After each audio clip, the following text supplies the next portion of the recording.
Bueno, los objetivos principales de toda la clase va a ser exponer la patología neurismática principalmente, que es como el paradigma más de angio, a nivel abdominal para realizar diagnóstico, tratamiento, planificación de tratamiento, etc. Así tener en cuenta las complicaciones. A nivel anatómico, ¿sí? Teniendo en cuenta la arteria aorta tiene 3 capas, ¿sí? La túnica íntima, la media y la adventicia, que es más externa. Bien, la dilatación de la aorta infrarrenal mayor o igual a 3 centímetros de diámetro es un criterio de aneurisma, ¿sí? También lo es cuando aumenta más del 50% con respecto a su segmento anterior, o sea, si el abdomen suprarrenal mide menos del 50%, quiere decir también que hay una dilatación aneurismática.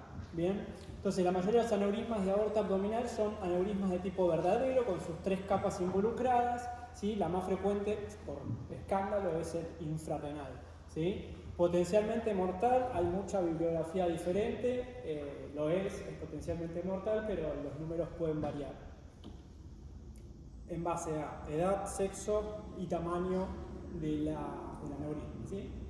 Técnicas de estudio principalmente van a ser la TCMD, que es tomografía computada de multidetector, o sea, multislice.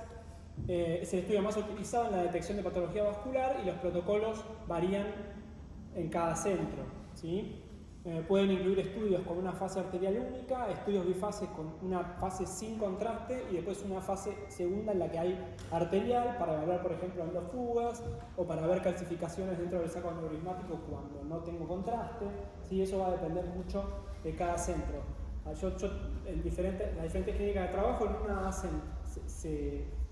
gastan tubos, digamos, haciendo una pasada sin contraste y después se pasa con contraste.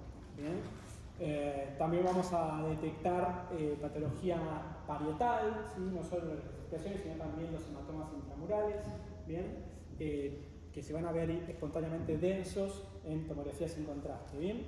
Entonces, otro tipo de estudios son los trifásicos con una fase sin contraste arterial y una retardada que ayuda a identificar pequeñas fugas, ¿sí? En lo que vamos a ver posteriormente al tratamiento.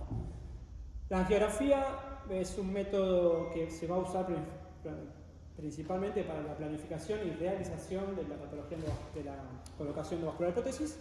Y la radiografía anteroposterior y lateral, bueno, es un método que no vamos a usar para diagnosticarlo hoy. Y la ecografía Doppler, si bien no es un método, si no es el gold standard, como les decía, es un método de, digamos, nosotros tenemos que estar más o menos conectados con la ecografía de aorta, porque las aneurismas principalmente son asintomáticos y se detectan en cualquier estudio a veces de cribado. Y la ecografía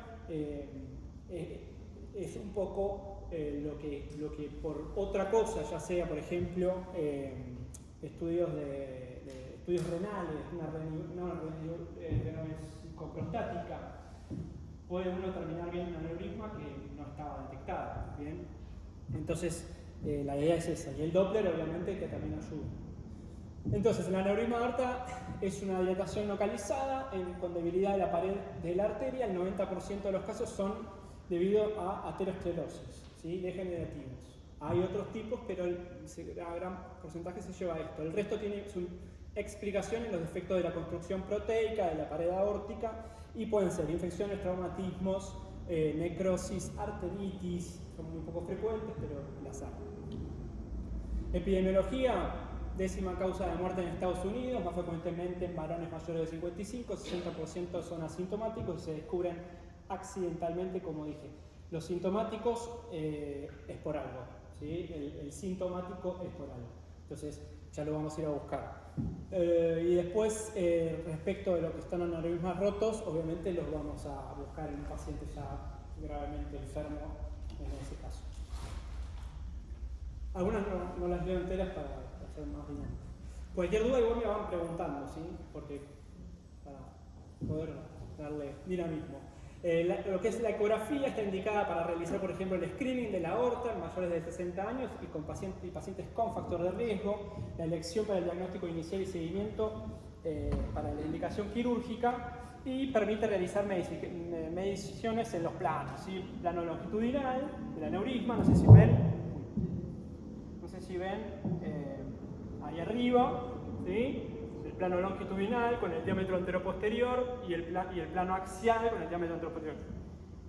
Honestamente, yo creo que es más fiel siempre medir en el plano longitudinal, tanto el longitudinal como el anteroposterior, porque esto nunca sabemos si la tortuosidad de la aorta no estamos nosotros agarrándola en un sector en donde es un poco más ancha, porque la estamos agarrando mal cortada, ¿se entiende? Honestamente, por eso es que la AngioTAC es el gold standard, porque no es tan operador dependiente y porque hoy tenemos software que detecta la aorta contrastada y te elonga la aorta y podemos recorrerla sin tener variaciones en el diámetro en su corte axial. ¿Bien? No quiere decir que no sea importante, ¿no? Después, respecto del Doppler, vamos a valorar mucho lo que es la medición de la velocidad, ¿sí? En el estudio, la medición de trombos, la posibilidad o los hallazgos, las banderas rojas del aneurisma, que también pueden ser evaluadas por ECO, ¿bien? Y la medición, por ejemplo, de la distancia desde la arteria mesentérica superior al cuello del aneurisma, que si es menor seguramente estén comprometidas las mismas, ¿bien? Es uno de los temas que hay que evaluar cuando tenemos un aneurisma. Después lo vamos a ir hablando. Bueno, estos son videos que básicamente me pasó Marta, en donde se ve muy bien el Doppler, en ese caso frisado, medido, y en este el famoso signo Yin-Yang de la residencia, en el que se expresa de esa manera blanco, rojo-azul por el reflujo de corrientes de sangre que se da entre un extremo y otro, ¿sí? Cosas gruesas para el que no hace nada de Doppler, tenemos que tener en cuenta la medición de la velocidad en un determinado ángulo que tiene que ver con el ángulo de la aorta, bien, si no estamos midiendo otra cosa. Entonces, no es simplemente apoyar el transductor, hay que ponerlo en un determinado ángulo, medir en el ángulo que pasa el vaso. No vamos a hacer una clase de Doppler, pero, y además por ahí algunos saben más que yo de Doppler, pero la idea es más o menos medir la velocidad de la sangre en el estudio, ¿sí? La asociación con otros aneurismas existe, es frecuente en el 50% lo que es ilíacos y también femorales hipoplíteas, ¿sí? Y aneurismas ascendentes o de tipo torácico descendentes. En este caso tenemos en ecografía un aneurisma trombosado en el que solo se ve una luz y el resto no tiene flujo. Eso quiere decir que por un lado tenemos el trombo y por otro lado las calcificaciones también de la íntima, ¿sí? O de la pared que está comprometida, esas calcificaciones que generan esa sombra acústica posterior y es un poco la idea de eso, de la ecografía, para poder evaluar dónde está el flujo, si hay trombo, si no hay trombo, si hay disección, si no hay disección.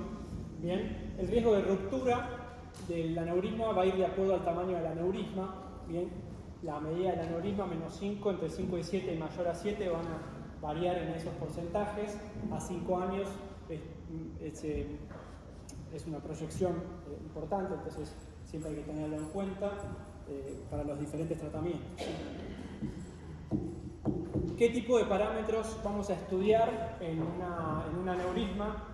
Principalmente en la tomografía de multicorte, porque nos da más información, ¿sí? La forma del aneurisma, si es sacular, si es fusiforme, las características de las calcificaciones, posibles trombos murales, que pueden limitar la fijación de la prótesis o no, hay que determinadas mediciones, ¿sí? Evaluar las dimensiones del aneurisma en 3 planos, ¿sí? O sea, las mediciones en 3 planos que nos den una dimensión. las dimensiones y características del cuello del aneurisma, dónde empieza el aneurisma, a cuánto de las arterias renales, a cuánto de la mesentérica superior, a cuánto de las ilíacas, para tener una idea de lo que va a ser la prótesis, de dónde se va a encajar, dónde se va a anclar la prótesis o dónde hay que hacer la cirugía, ¿sí?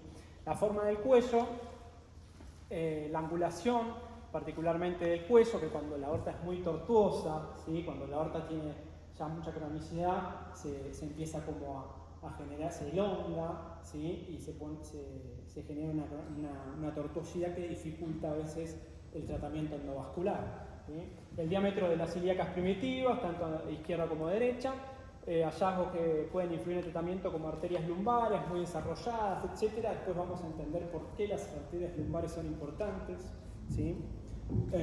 Y las particularidades anatómicas de cada paciente y otras condiciones patológicas que pueden llevar concomitancia. Bueno, signos importantes de la ruptura o banderas rojas de ruptura aneurismática, sean por tomo, rezo, angio, placa, Doppler o lo que fuere. Aumento del diámetro mayor o sea que el aneurisma al momento del diagnóstico o al momento del paciente mida más de 7 centímetros. Síntomas de aneurisma aórtico agudo, síndrome aórtico agudo, que corresponde a, puede ser tanto una disección como un aneurisma roto o un hematoma intramural, un dolor, ¿sí? Incremento de más de 1 centímetro por año del diámetro y todo eso es obviamente indicación de una reparación quirúrgica relativamente inmediata. Trombos y calcificaciones vamos a evaluar desde el punto de vista de que el aneurisma sin ruptura suele presentar más trombosis que los que están rotos. Bien. El espesor circunferencial trombosado también en algún punto previene la rotura o está visto que se han roto menos cuanto más trombosis tienen, más cuando el espesor del trombo es mayor. Y frecuentemente los aneurismas sin ruptura presentan mayor cantidad de trombos mural que los rotos. La discontinuidad focal en la pared calcificada habla a favor de una inestabilidad del saco aneurismático.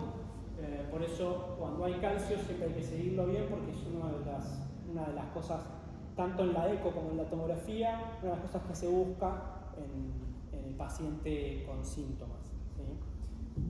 Y el signo de la semiluna hiperdensa, que es una disección interna de la sangre al interior del trombo mural o de la pared del aneurisma según ese signo más precoz y específico de una ruptura. Eso quiere decir que la sangre en su presión rompe el trombo, ¿sí? Y la sangre pasa al espacio entre el trombo y el resto de la pared, ¿sí? Y eso va a generar cada vez mayor presión y una posible ruptura. Es un signo muy importante.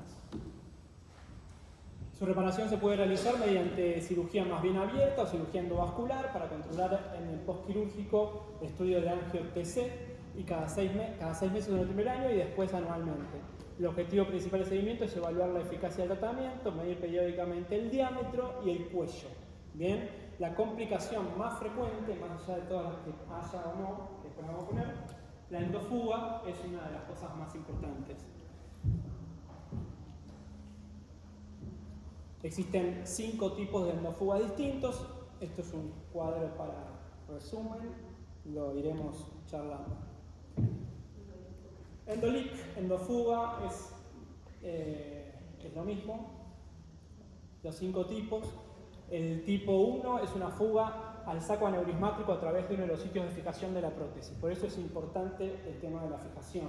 Si va a las arterias renales, si se fija, si es una prótesis en pantalón que se dirige por las dos ilíacas, ¿sí?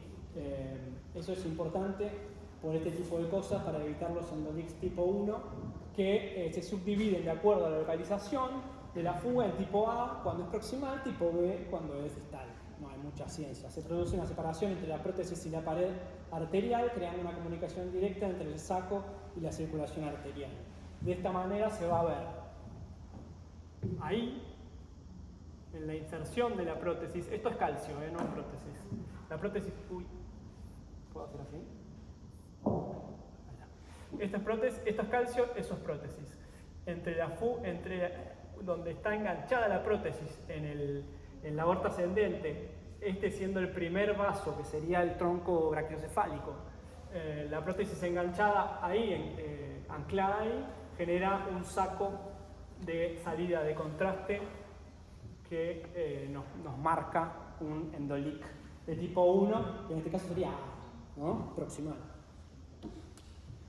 El endolic tipo 2 es la fuga más frecuente, ¿sí? Es la endofuga más frecuente. Es el flujo retrógrado de sangre del saco aneurismático a través de ramas aórticas excluidas, siendo las más frecuentes las arterias mesentérica inferior y las arterias lumbares. ¿Qué quiere decir esto? Que yo voy a tener el saco aneurismático perfectamente trombosado, mi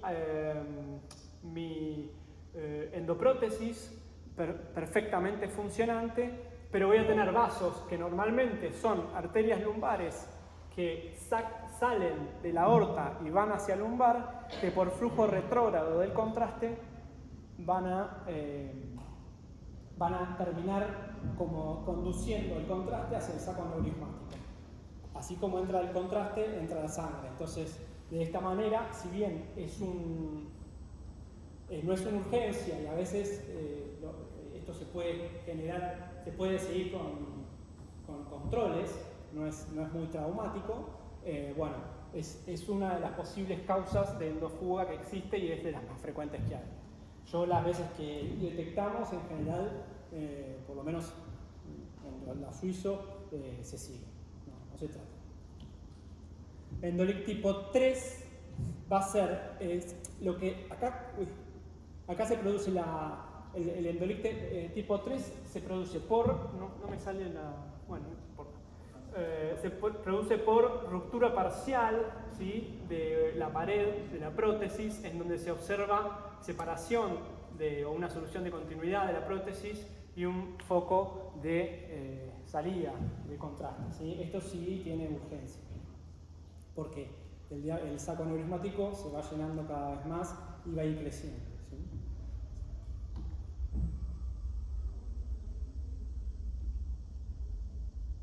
Bien.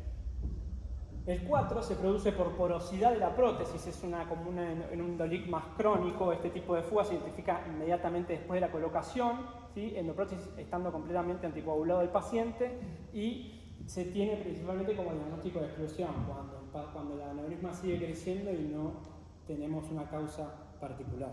Yo tengo una pregunta justo con esa imagen. Por ejemplo, los vasos que generan ese flujo retrógrado y que producen, por ejemplo, un endolic tipo 2, para considerar digamos que esos vasos son significativos y que están produciendo el endolic, ¿tienen que estar llegando al saco o pueden estar, por ejemplo, en ese extremo inferior, como en ese margen que queda libre de la endoprótesis? Por ejemplo, si yo tuviera dos vasos, pongamos que esa es la aorta abdominal, y yo tuviera dos vasos lumbares llegando justo por ahí por debajo, ¿ya se podría considerar endofuga también o tiene que estar llegando al saco? No, se necesita que llegue al saco y que el saco se ponga, sea hiperdenso, exclusivamente. Hay un montón de vasos retrógrados lumbares que llegan al saco, pero no todos van a tener flujo, ¿sí? Porque tarde o temprano con la dilatación neumática se terminan excluyendo. Ahora, cuando no se excluyen, terminan trayendo el contraste como de atrás para adelante, digamos, ¿cuál es el tema? Que uno ve la fase sin contraste que no tiene, que el trombo está blanco, que el trombo está hipo, y de repente en la fase con contraste o en la fase tardía ves que el trombo empieza a aumentar la densidad, entonces decís, pucha, está sangrando, pero no está sangrando la prótesis, es un vaso retrógrado que trae sangre hacia adentro de la prótesis, pero es por baja presión y por reflujo, entonces no le da aumento de diámetro del aneurisma a largo plazo. ¿Se entiende? Se me fue. ¿No? Bien, ahí está. Bueno, y el 5 se define como la expansión aneurismática como una fuga identificable, ¿sí?, hacia el aneurisma, y luego de la reparación endovascular exitosa se produce principalmente por la tensión que ejerce la presión misma de la sangre, ¿sí? Se transmite el saco aneurismático y bueno, también se plantea que puede corresponder a la manifestación de una fuga no visualizada en las técnicas, etc. Es como también una parte de la exclusión en general, que se ve a través de los controles, ¿sí? Bueno, otro síndrome aórtico agudo a descartar en pacientes con cuadro clínico compatible es el desgarro de la íntima, llamado también disección de aórtica. ¿Bien? En sí, lo que se identifica principalmente va a ser el flap intimal, la separación de una pared de otra y la introducción del contraste dentro de las diferentes luz verdadera o falsa. Bien, como para reducir un poco lo que dije aquí. Los hallazgos radiológicos,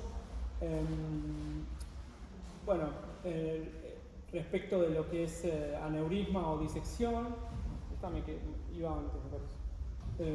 Puede mostrar un ensanchamiento mediastínico, por ejemplo, en la placa. Esto es exclusivamente pacientes como un hallazgo o bueno, hace muchos años, porque hoy no vamos a hacer diagnóstico con una placa, ¿sí?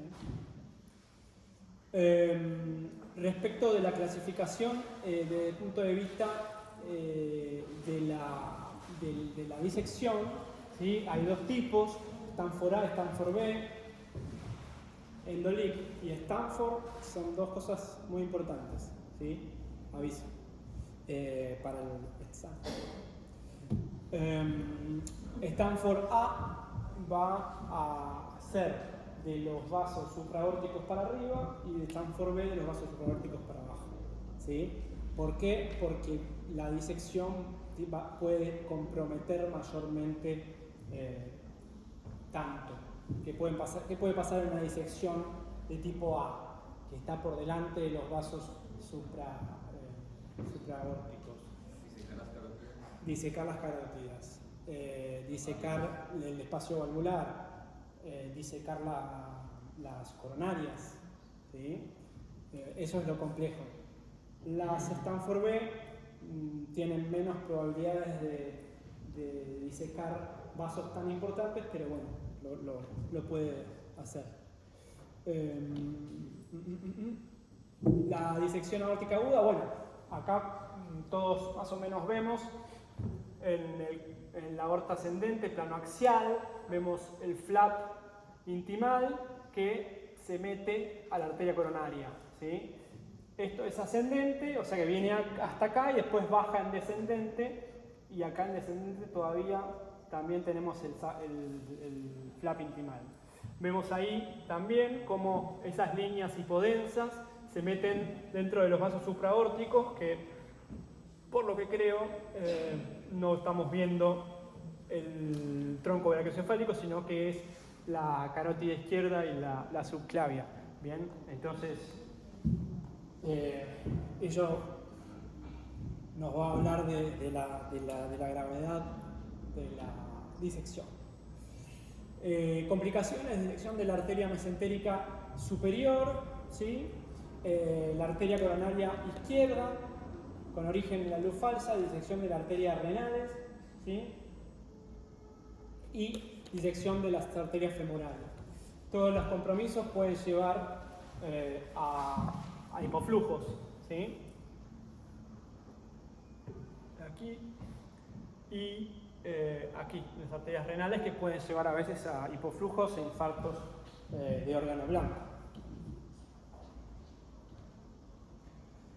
El tipo B se observa en el origen del flap intimal de la aorta descendente.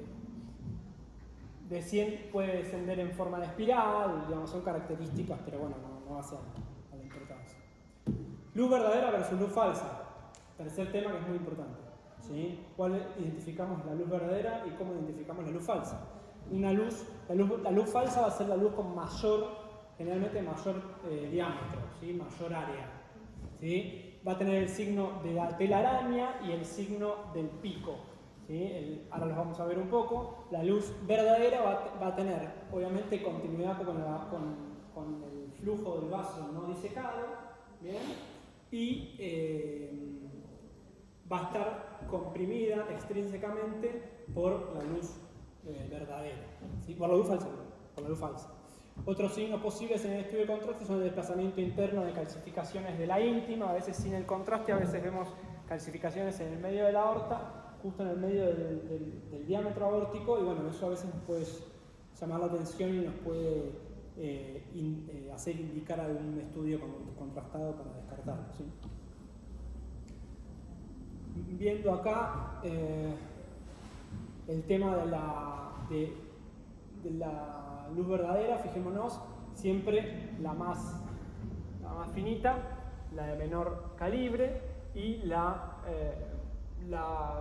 falsa siempre la de mayor calibre, ¿sí?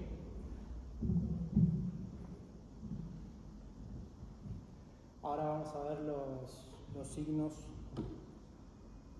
aquí. Fíjense, luz falsa es la más grande y la menos densa, perdón, y tiene el signo de la telaraña, que son esas microvellosidades que se generan, o el signo del pico, que son picos agudos, ¿sí? Dentro en el mismo lugar, ¿sí? Yo justo, como esta clase está grabada, tengo el pituto dando vueltas mientras hablo, pero yo no lo estoy moviendo. Y después vemos acá, ven el signo del pico, bien, del ángulo agudo, y justamente todo lo contrario va a ser para la luz verdadera, que va a tener un ángulo más obtuso y no va a tener esto, lo que es el signo de la telaraña, que son estas fibritas hipodensas que tienen que ver con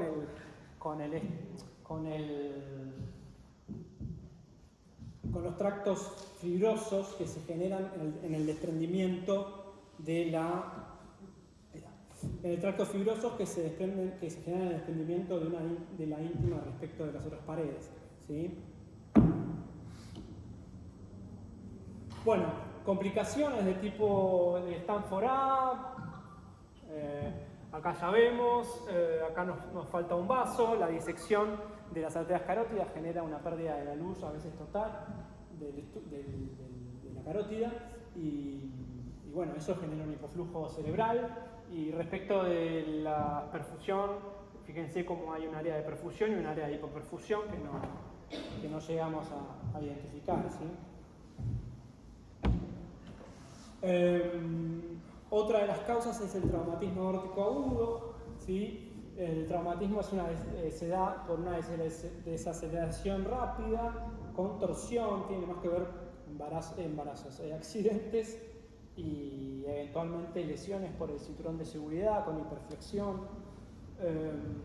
condicionando fuerzas de corte en lugares de inmovilidad aórtica. Zona adyacente al ligamento arterioso es una, ¿sí? Que son más o menos 2 centímetros distal al nacimiento de la subclavia, esto es tórax, y la raíz aórtica y a nivel de diafragma, ¿sí? Se clasifican en 4 tipos. El más importante de todos es cuando se da un hematoma intramural, ¿sí? Que es la única forma de detectarlo que tenemos es en el estudio sin contraste. Si hacemos estudio con contraste, es poco probable que lo vayamos a ver. Y el defecto de ruptura contenida, que es la más frecuente de todas y que no nos va a mostrar un hematoma perivascular, sino que más bien un adelgazamiento de la íntima que nos dé a pensar eso, ¿sí? Los hallazgos radiológicos en radiología de tórax,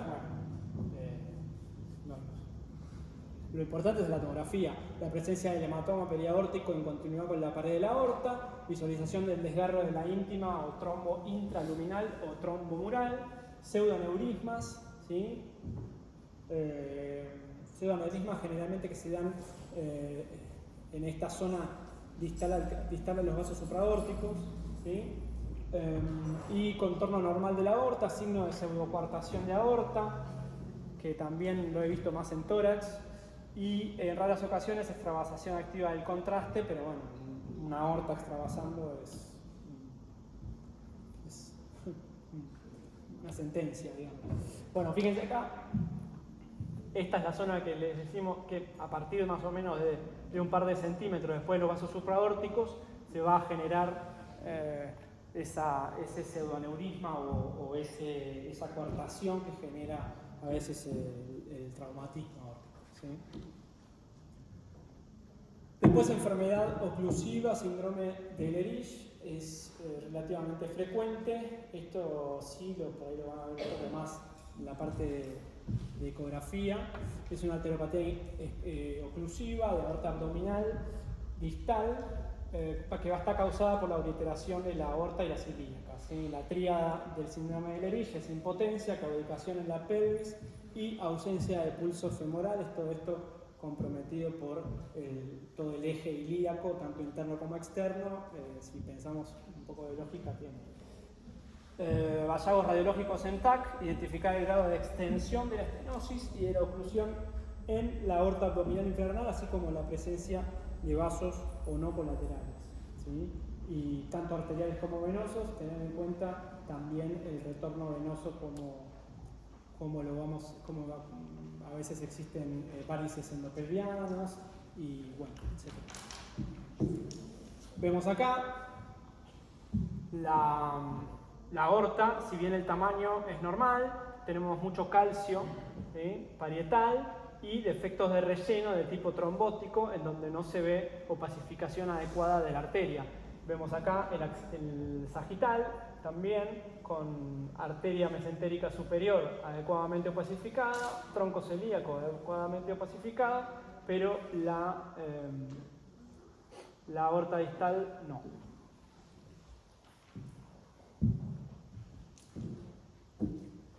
Bueno, aún menos frecuente, vasculitis de los grandes vasos. Tiene que ver con las vasculitis principalmente primarias, son enfermedades de tipo granulomatosa inflamatoria crónica. El hallazgo radiológico, bueno, el más frecuentemente afectado es aorta y sus ramas principales. El hallazgo radiológico en TAC van a ser estenosis, con posteriores dilataciones postestenóticas, formación de pseudoaneurismas, microneurismas, irregularidades de los vasos, arrollamiento de vasos distales, oclusiones y la evidencia de la circulación colateral, ya que son lesiones crónicas, ¿sí? ¿Se me saltó una? No. Bueno, vemos ahí una aortitis, todo un engrosamiento de la pared aórtica, en donde acá no es que hay un trombo, es el corte, porque la aorta elongada, pero se ve todo un engrosamiento de la pared aórtica, un engrosamiento acá de la arteria subclavia izquierda, y todo un componente inflamatorio perivascular, ¿sí? Vemos acá todos engrosamientos.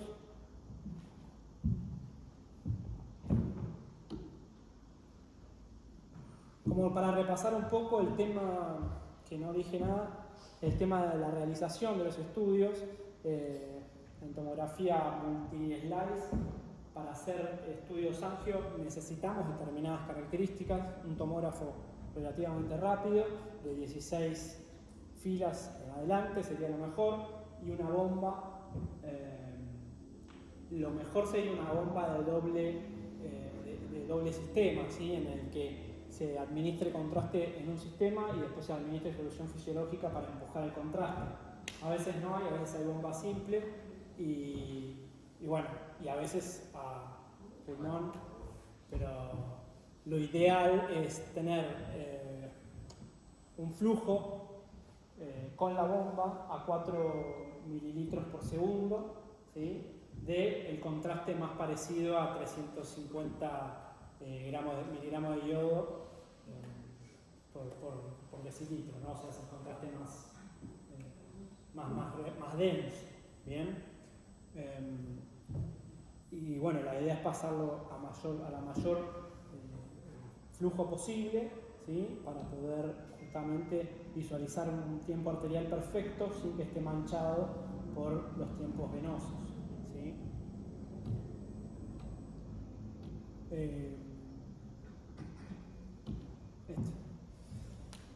Bueno, vemos acá también como todo un proceso alrededor de la aorta, fíjense que bien se ve la aorta, la mesentérica superior, los vasos que entiendo que deben ser pancreáticos duodenales y los vasos hepáticos. Los vasos hepáticos, ahí, ¿sí? Todo eso se puede lograr con un flujo importante de contraste. Bien, no, a veces hay que hacerlo con la mano, pero no vamos a tener tan buena calidad, sin duda. Bueno, en ecografía también pasa esto, genera un engrosamiento parietal, la luz adecuadamente sin alteraciones, pero por ahí un poco de calcio ahí, pero en general el engrosamiento es parietal, ¿sí? Y es difuso. Bueno, punto de vista de los hallazgos en resonancia magnética, la resonancia magnética también debe hacerse con estudio con bomba, con alto flujo, aunque los contrastes son mucho menos, es mucho menos fluido, mucho menos cantidad de fluido, el contraste debe ser puesto a alta velocidad, hacia alto flujo. Si no, también se pueden obtener en resonancia las secuencias que vemos sin contraste, pero para determinada patología no funciona. Bien, aunque no nos guste, no funciona. Pacientes médicamente estables, es un estudio que puede durar 40 minutos, ¿sí? Disecciones tipo crónicas, con una sensibilidad y especificidad que es buena, pero con contraste, incluyendo todos los tipos de disección, y proporciona una visualización excelente de la localización del desgarro. A veces las lesiones, las cosas más anatómicas en la resonancia se pueden detectar de manera más simple, ¿sí? Pero la verdad es que nosotros angio nada, solo angio vaso del cuello, y eventualmente algo mesentérico, algo eje esplenoportal, pero todo con contraste. No hacemos mucha angio de rezo, no vemos hasta el tomógrafo. Bueno, las complicaciones, la mortalidad por taponamiento cardíaco, como dijimos allá, disección de carótidas, obstrucción principales ramas, ruptura en la tomografía va a demostrar irregularidad de la pared aórtica, ¿sí? Puede haber compromiso neurológico o no, y la disección en las arterias femorales pueden causar signos y síntomas de miembros inferiores.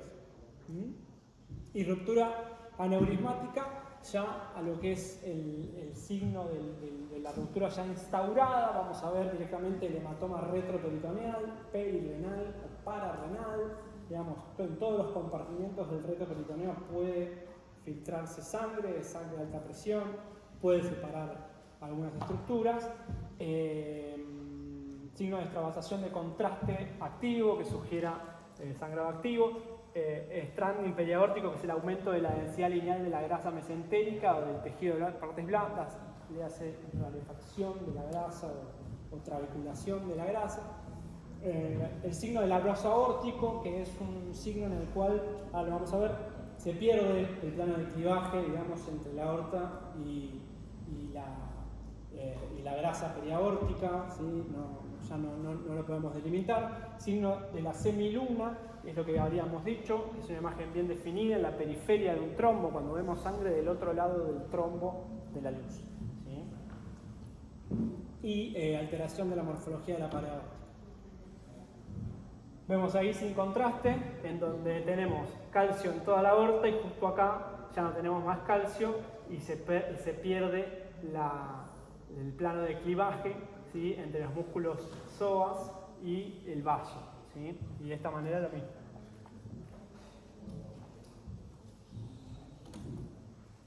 Bueno, esto ya es una ruptura aórtica real de un aneurisma de varios centímetros, en donde se ve extravasación de contraste y se ve mucha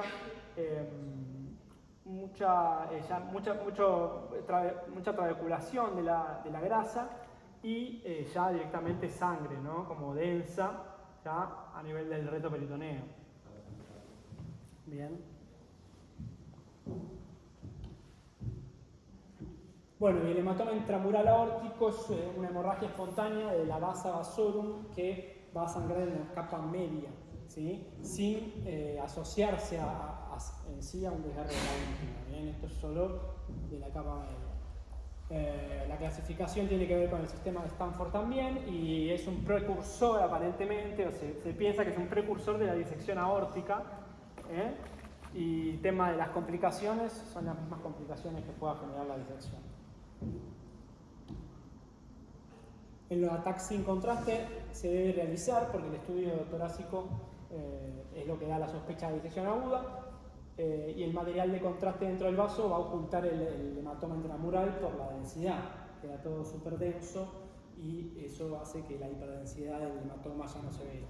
Y la tomo con contraste, siempre y cuando tengamos la sin contraste antes, vamos a tener que diferenciar entre el hematoma intramural y la trombosis de una luz falsa. ¿Sí? La verdad es que siempre la densidad va a ser menor porque el hematoma intramural no tiene contraste adentro, ¿bien? Este es levemente hiperdenso, no tiene la densidad de contraste, así que si bien es el desafío, no es difícil, digamos, ¿no? Hematoma intramural, acá en la tomo sin contraste, vamos a ver cómo se ve una media luna hiperdensa, ¿sí? Aquí también, y después al ponerle contraste perdemos esa posibilidad de verla, ¿sí? Se pierde. Pero en este caso lo que vamos a ver es dentro del trombo parietal que pueda tener la aorta una pequeña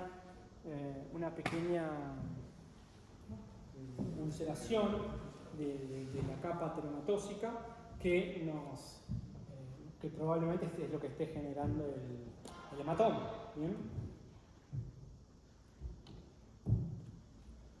También las diferencias entre un hematoma intramural y la trombosis falsa. ¿Sí? El hematoma intramural muestra una distribución circunferencial más de la pared. ¿Sí? En el CID vamos a ver acá una trombosis falsa que con contraste se confirma y ahí el hematoma intramural lo vimos antes. Úlceras penetrantes aórticas es el otro tema a resaltar. Es una ulceración puntual en una placa de ateroma que erosiona la capa interna de la pared, ¿sí? Alcanzando hasta la túnica media y produciendo probablemente este hematoma. Bien, también puede condicionar una dilatación aneurismática o en sí una ruptura y ocurre con mayor frecuencia en personas de avanzada, factores de riesgo, etc. ¿no? Para que haya una úlcera tiene que haber una placa ateromatosis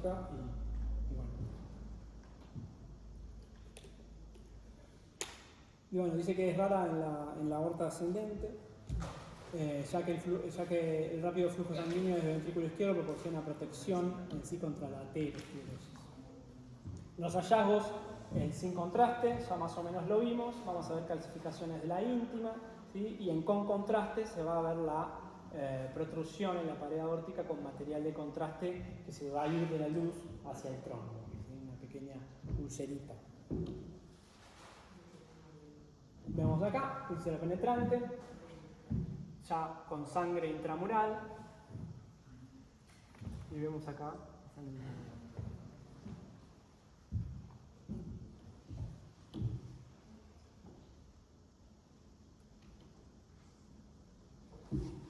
En este caso vamos a ver un aneurisma con ruptura, ¿sí? donde la ruptura puede estar asociada a esta pequeña ulcerita, ¿sí? Que como dijimos es una de las banderas rojas de los aneurismas cuando empiezan a aparecer ulceritas, porque quiere decir que a través de eso se va a terminar disecando el trombo y rompiendo y generándose más presión extraluminal que puede generar la ruptura del aneurisma. ¿Bien?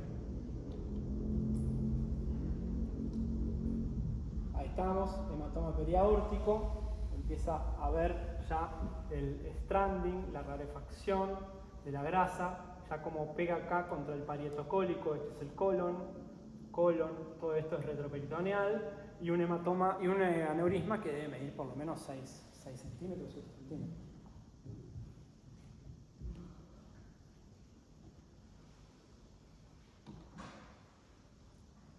Y después vemos, bueno, la ruptura completa del aneurisma en donde vemos todo el sangrado retroperitoneal que se empieza a acumular, aquí también, todo el sangrado retroperitoneal. Fíjate cómo hace plano de clivaje con el hígado, que está peritoneal, y cómo desplaza hacia atrás. Esto debe ser probablemente el colon ascendente.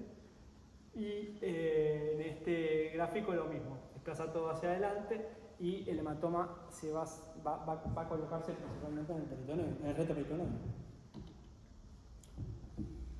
Viendo algunas imágenes de eco también, donde se ve contraste en la luz, probablemente una trombosis mural aquí, pero todo sangre circundando a las estructuras del retroperitoneo, espacio perirrenal y pararrenal, trabeculación importante de todo el espacio perirrenal y pararrenal. Acá hay extravasación activa de contraste, ¿sí? De la misma manera pasa ahí, y estas imágenes por ecografía con su signo del yin y yang, en donde se ve el flujo alterado de la sangre.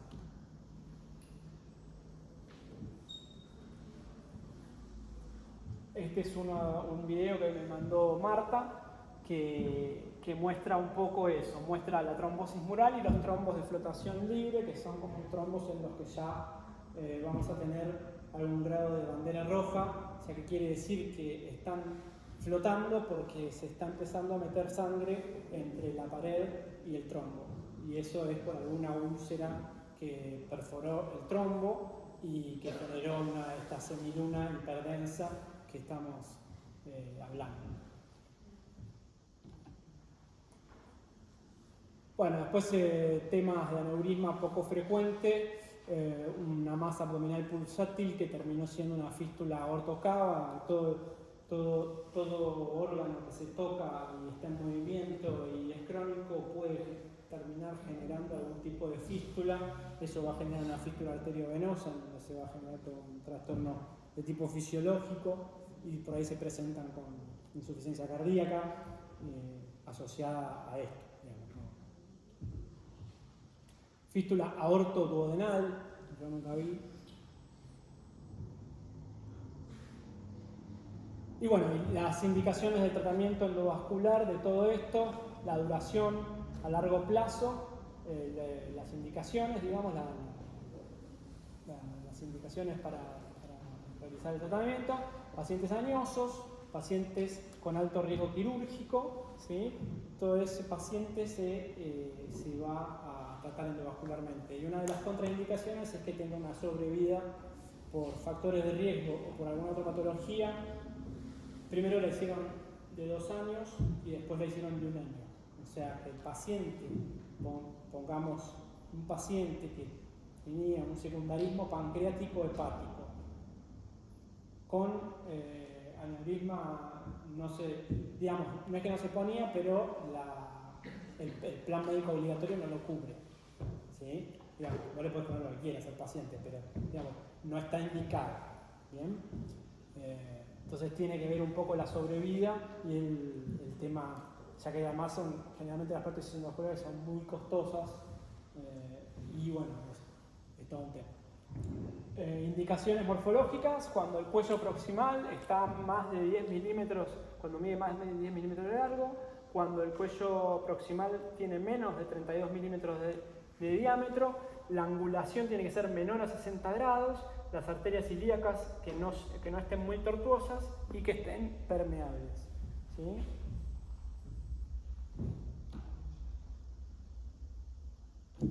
Y estas son imágenes ecográficas del post-tratamiento endovascular, en donde vemos la malla, el flujo tortuoso, ¿sí? Los diferentes picos, a ver si tiene alguna de velocidad, ¿no? Los diferentes picos, ¿sí?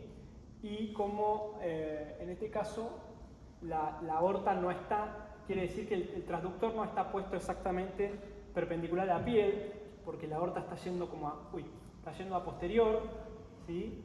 Entonces, para medir adecuadamente el ángulo de Doppler, ¿bien? Bueno, esto es lo mismo, prótesis aórtica. Los controles, como dijimos, son con angio-TC, no con ecografía.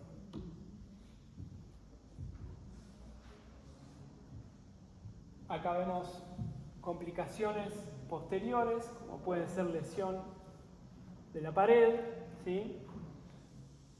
Otros aneurismas concomitantes.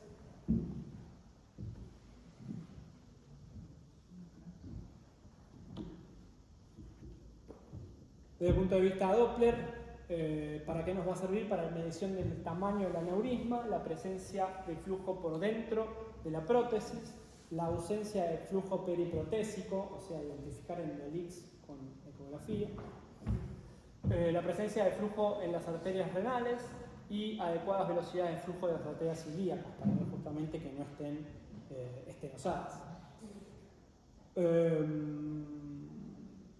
Bueno, esto es parte del Doppler endovascular, del Doppler en la prótesis. ¿Y qué debemos controlar cuando hacemos un Doppler post-tratamiento endovascular? El tamaño del aneurisma en sus tres ejes, qué tipo de prótesis estamos frente, la presencia de adecuadas velocidades de flujo dentro de la prótesis, la ausencia de flujo sanguíneo periprotésico, o sea, indolix, y adecuadas velocidades de flujo de arterias ilíacas y femorales y de las renales, ¿sí? Que como justamente son las que reciben el anclaje, estén adecuadamente perfundidas. Ahora vamos a ver el tema de endofugas, pero lo que me mandó Marta más relacionado a ecografía. Fíjense, en este caso tenemos el mecanismo del tipo 1 que hablábamos, que era que... ¿Ah? ¿Cuál? Sí. O distal, perfecto. Entonces en este caso lo que tenemos es dentro de la prótesis una endofuga, ¿sí? Porque lo que entiendo es que es distal, tenemos un mecanismo en el que se genera la endofuga a nivel distal de la prótesis y eso es conforme al tipo 1, ¿sí?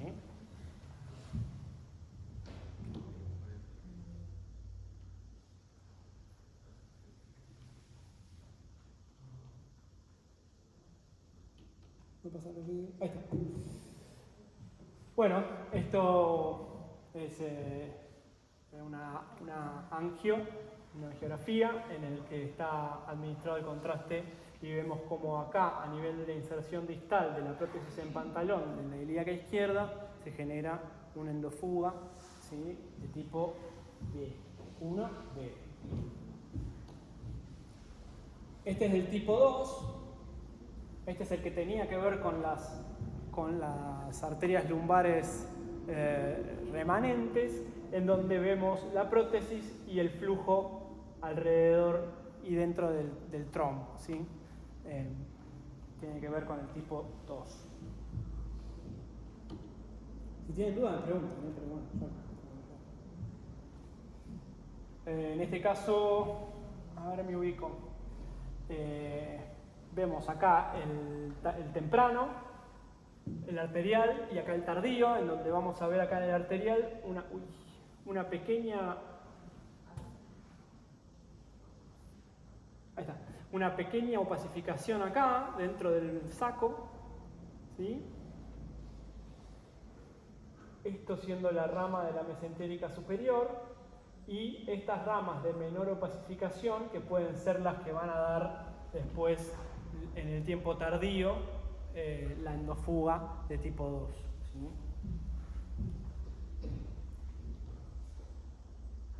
Fíjense cómo se ve mejor este tipo de endofuga en el tardío, ¿no? Nosotros podemos hacer un sin contraste, un arterial y un tardío. Cuando no esté tan densa la aorta, vamos a empezar a ver la extravasación de contraste un poco más clara.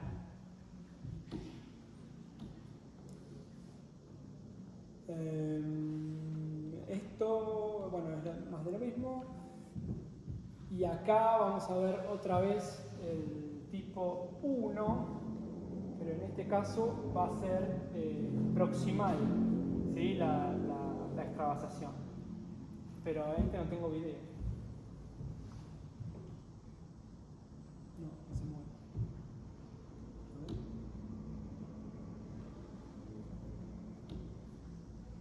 Bueno, este es un caso que mandó Marta de 62 años, por claudicación intermitente bilateral con antecedentes de 2 procedimientos quirúrgicos vasculares,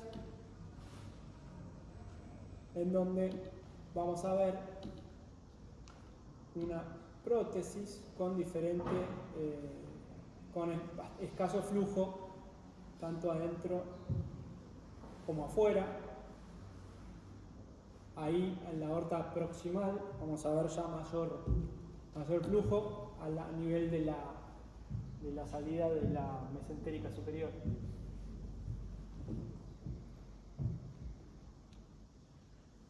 Y vamos a ver un patrón de tipo fásico, pero no la velocidad no tan alta como la vimos en las otras, en la normalidad. ¿Sí? Bueno, eso tiene que ver con la velocidad de la sangre y tiene que ver con el tipo de estenosis o el tipo de recirculación que tiene dentro de la prótesis, del aneurisma, perdón. Y bueno, y eso